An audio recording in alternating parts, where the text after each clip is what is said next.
يا صباح الفل على كل جمهور النادي الأهلي العظيم. طيب في الفيديو ده سريعا هقول لك التفاصيل عن أحمد نزير بو علي أو بن بو علي، اللي هو اللاعب الجزائري عنده 25 سنة وبيلعب في الدوري المجري هنا، ويقال إن حصل تواصل معاه وإن في تفاوض. طيب أنا هقول لك هنا التفاصيل اللي مش هيقولها لك أي حد تاني.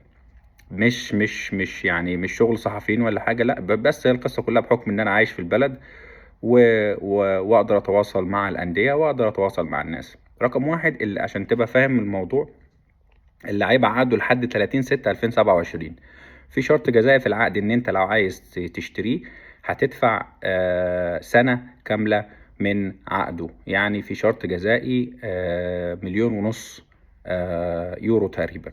ده رقم واحد. رقم اتنين، النادي هنا بيلعب على منافسة شرسة على لقب الدوري، عنده 35 نقطة مع منافس مباشر ليه اللي هو فرنسي فاروش، اللي هو رحنا احنا اشترينا منه محمد علي بن رمضان. تمام.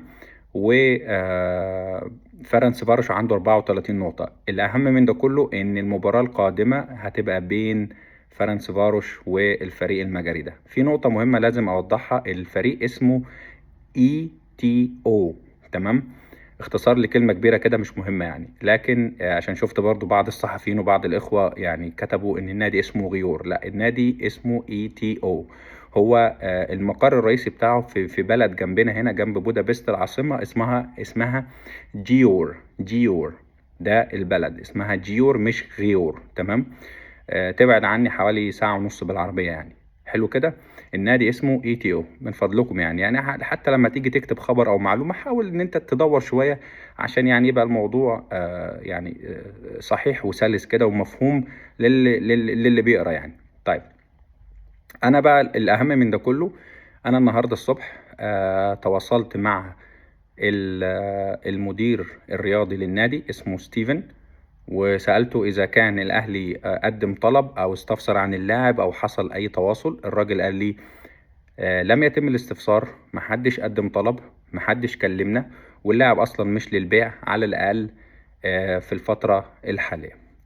طيب فأنا بقول كده ليه بقى؟ لأني برضو شفنا فيديوهات ومقاطع والناس طلعت أستاذ ريهام وأستاذ عبد الحكيم أبو علم قال لك الراجل رجع في الصورة تاني وحصل تواصل ومش عارف إيه وبتاع. لا، النادي الراجل المدير الرياضي قفل القصة، قال مفيش تواصل، مفيش اوفر، مفيش حد كلمنا، واللاعب اصلا مش للبيع. بس كده. يعني كفاية بيع وهم للجمهور وكفاية اشتغالات عشان احنا زهقنا.